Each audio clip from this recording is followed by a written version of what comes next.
Hello. Assalamualaikum dan hello Zais Stream. So anda bersama dengan saya sekali lagi, Zai Rosmawi ke Bro Zais, membincangkan tentang hal-hal motoran khas untuk anda. So topik kita kali ini bermain dengan benda-benda yang agak mitos sikit. Orang kata mitos, ada orang kata betul. Betul ataupun tidak, kita tentukan lepas ini. Double R 280 kmh, RZ 260 kmh, Yamaha TZM Tapau R1. Betul atau tidak? Logik atau tidak? Teruskan menonton. Mat moto. So kalau dekat luar sana masyarakat memandang serong golongan-golongan mat moto ni sebab adanya mat rempit, adanya mat moto, adanya juga pengguna-pengguna motosikal. Tapi apa yang saya nak bagi tahu adalah, adakah anda menjadi seorang mat moto yang bijak ataupun pengguna motosikal yang bijak? Cuba anda bayangkan, anda sedang layan hobi konvoi, travel jauh-jauh, tapi anak isteri tinggal di rumah. Tanggungan kita, ibu bapa kita tinggal dekat rumah.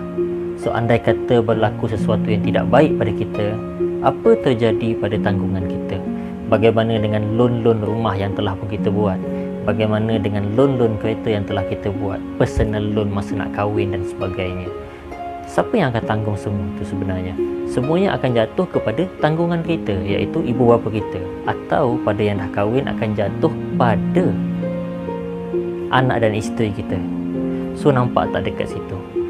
Untuk orang yang betul-betul faham tentang benda ni, dia kena handle, sediakan plan pelindungan, disertakan dengan simpanan dan sebagainya untuk cover risiko tu. Kenapa mesti cover sendiri sedangkan risiko tu boleh dihandle oleh pihak yang lebih sesuai? Biarkan diorang buat kerja diorang handle risiko kita. Andai apa-apa terjadi pada kita, kita tahu tanggungan kita, anak isteri kita, ibu bapa kita terjamin. Dalam masa yang sama, kita akan dapat simpanan yang mana untuk masa depan membesar dan terus membesar.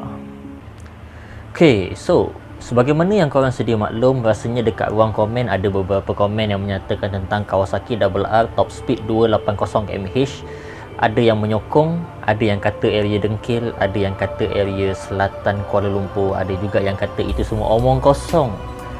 So combine dengan apa yang saya tahu, saya pernah bersembang dengan otai pemotoran lah, yang mana dia pernah cakap Yamaha RZ kalau modified cow boleh 260 kmh, Double R boleh 280 membawa 290 kmh. Dan ada juga story yang saya dengar TZM Tapau Yamaha R1. So bayangkan, motosikal 135cc membawa 150cc, mempunyai top speed yang boleh menewaskan superbike ataupun super sport kategori 600cc.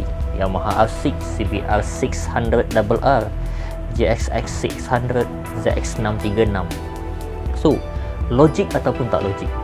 Pada pendapat saya lah, setakat ini saya tak nampak lagi Double R yang dapat 290 kmh. Saya tak nampak lagi Double R yang dapat 280 kmh. Yamaha RZ 260 jauh sekali. Lagilah jauh yang ini. Tak nampak langsung lah, bayang. Kalau setakat 211 GPS ada, itu ada. Tapi lebih pada tu saya pun tak pernah nampak. Cuma ada yang logik lah dekat sini, sebab saya bersembang dengan orang yang agak rapat dengan saya dan dia agak pakar dalam dunia pemotoran. Dia otai, dia orang lama. Dia sendiri bagi tahu RZ kalau modified cow memang dapat 260 kmh. So pada zaman dia yang mana sekarang ni dia dah berumur lingkungan 43, 45, 40-an. So kita assume zaman kegemilangan dia lingkungan tahun 2000, tahun 90-an.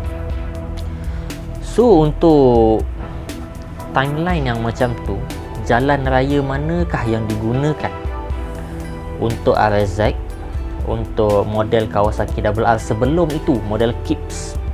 ataupun Yamaha TZM ni dihentak sehingga top speed 260 membawa 290. Jalan raya manakah yang digunakan? Highway apa yang dah ada ketika tu? Tak silap saya jalan lama lah.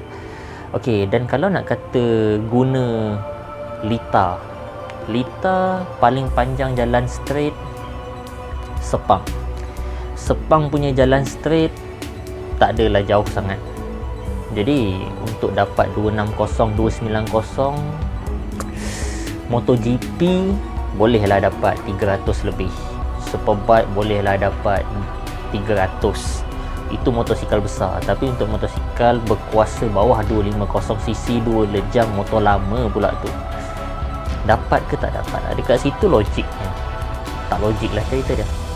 Yang kedua, memang tak pernah ada pun. Korang buka dekat YouTube, type RR 290, tak ada. 280 tak ada. 260 pun tak ada. Ok, RZ pun pada pendapat saya sama, tak ada juga. Tapi TZM ni berbeza. TZM ni dia masih cerita, masih orang kata mitos, masih juga legenda. Tapi dia ada beberapa faktor yang kita boleh ambil kira. TZM tapau Yamaha R1, yang mana ianya dikatakan bahawa TZM itu menggunakan blok berseseran 200cc. So blok 200cc yang boleh masuk dekat TZM ada beberapa lah dengan sedikit modifikasi. Pertama sekali blok SDR 200. Saya pernah cover tentang topik ni dulu, tahun ni juga, waktu-waktu PKP. Yang kedua adalah blok WR200. Tak silap saya ni model-model macam scrambler sikit lah. Okay, yang pasti model-model ni dia boleh running coolant. So modifikasi pada bahagian tapak, pada bahagian skru blok itu sendiri, sama ada dikembangkan atau dikecutkan, dilebarkan atau dinipiskan, diubah kedudukan atau sebagainya, sampailah boleh pasang. Sebab 2 lejang ni senang, dia tak ada rantai kecil. Dia tak ada nak fikir pasal valve, dia tak ada fikir pasal cam, spring, valve dan sebagainya, tak ada. Dia blok head dalam tu letak piston. Senang kata, apa-apa blok yang bersesuaian boleh masuk dekat TZM ni. Kalau ngam memang ngam. Dekat Indonesia sendiri pun kita tengok banyak blok SPDK Kips pasang dekat model Yamaha. Kahwin habis. So kalau cerita pasal logik, RZ260 tak pernah nampak bayang. Nak jumpa yang 200 GPS pun tak banyak bukti. Okay, ada tapi tak banyak lah. RR280, 290 setakat ni cerita-cerita orang banyak. Bayang tak nampak lagi, belum pernah nampak lagi lah. Mungkin ada parking atau mungkin dah sadai, ataupun cerita atas cerita tambah perencah, jadi secukup rasa lah, sedap dia. Tak nampak bayang. Tapi kalau TZM, dia tak cakap lah top speed TZM tu berapa, tapi dia tapau R1. Dia tak bagi tahulah jarak dia tapau R1 tu berapa kilo, tapi dia kata tapau. Mungkin saya kata short distance logik lah TZM tu tapau R1. Tapi kalau long distance rasanya bawa-bawa lah, bertobat rasanya. Tak betul lah tu. Tapi itu logiknya kat situ. Logik atau tak logik, sharekan pendapat korang dekat ruang komen. Ini cerita-cerita rakyat, cerita-cerita yang dibualkan daripada hari ke hari, daripada 10 tahun lepas, 5 tahun lepas, 3 tahun lepas, cerita ni tetap ada. So logik atau tak logik, saya cakap mungkin ya, mungkin tak. Selagi mana tak nampak bukti, benda ni tak dapat dikatakan sahih, betul ataupun tak. So sharekan pendapat anda. Kalau korang ada tahu story, ada tahu pengalaman, ataupun mungkin pernah nampak, sharekan dekat ruang komen. Dan bersedia untuk menerima komen-komen daripada pembaca-pembaca yang lain. So semoga berjumpa lagi untuk konten-konten yang akan datang. Bye-bye. Okay, so guys sekalian, halo. Rasa terus nak menonton video-video yang ada di Zai Stream, boleh tengok dekat bahagian tepi ni, ada dalam 2-3 video yang boleh korang tonton. Klik dan terus layan video-video yang ada. Bye-bye.